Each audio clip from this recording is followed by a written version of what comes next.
Hello, my name is Charles, and welcome to episode 2 of the Bible Walk series. This is where we go through just verses that I see that that I think are incredibly important, or I understand. I mean, I'm no expert by any means. I'm just a simple man, obviously, but I think are important, and I do my best to try to understand them and then share that wisdom and those ideas and those teachings with you. So today's will be Luke chapter 6, verse 32 to 34. If you do good to those who do good to you, what credit is that to you? For even sinners do the same. So if you're only good to those who are kind to you, if you're only good to those who do good to you, right, what credit is that to you? And I think this touches on a much bigger idea that in terms of why we worship Jesus. So when we see figures or when we see someone like Jesus in life, and he has the capacity, even when being nailed to a cross, to be able to say, forgive them for they know not what they do, and to be unconditionally loving. That doesn't mean he has no variance in his emotion or temperament, but to be kind and loving and righteous in all ways.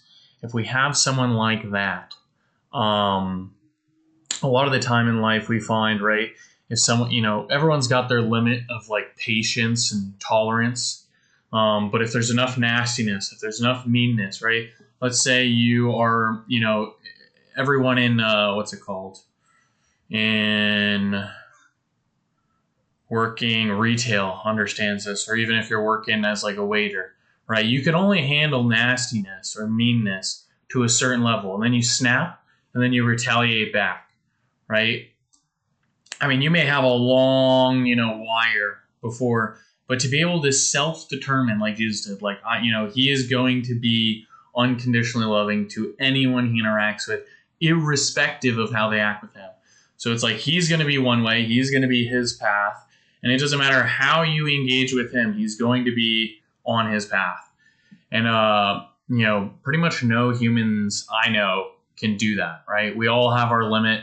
Anyone who's worked like customer service or retail knows, you can be patient, you can try to be understanding, but at a certain point, like anyone snaps, like someone's yelling at you for a certain period of time, or, I'm going to tell your manager, they're screaming at, and like at a certain point you break, or you end up hanging up the phone call, or you're like, I'm not going to wait on this guy's table, like whatever it may be. And so I think it just highlights like a big reason for why we worship Jesus, and recognizing that, like, okay, well, he's able to be like, if you do good only to those who do good to you, what credit is that to you? For even sinners do the same. And like, who of us can really just be unconditionally good or self-determining in terms of being loving to everyone all the time, irrespective of how they treat us? I mean, I don't know anyone. I mean, I think that's a worthy and noble thing to strive for. But I know, just for me and anyone I know, we're all doing our best probably to strive on that journey, but we're not there yet, and I don't know if we'll ever be. And so I think quotes like these, at least for what they mean to me, right? I'm no scholar or saint or perfect person or someone who knows it all, but I think it just highlights why we worship Jesus, because he is able to be unconditionally good to anyone he meets, right? I don't know if you guys ever heard that like old little, Christmas song, "Be Good for Goodness Sake." Like, who can just be good for goodness sake always, right? It doesn't matter who they're talking to, or for how long, or for what they're doing to you.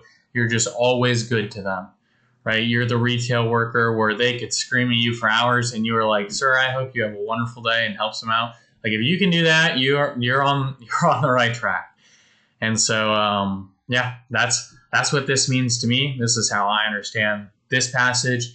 And this passage is Luke. I have it in my notes here. Luke chapter 6, verse 32, 34. I hope you guys enjoyed this. And I hope this, guys, gives you a reason for why we worship Jesus. And it's because we fall short of the idea of being good unconditionally all the time to whomever we meet, however we meet them. And there's someone who did, and there's someone who was unconditionally good. And so, yeah, I just wish you guys all the best. Continue studying. God bless and have a wonderful day.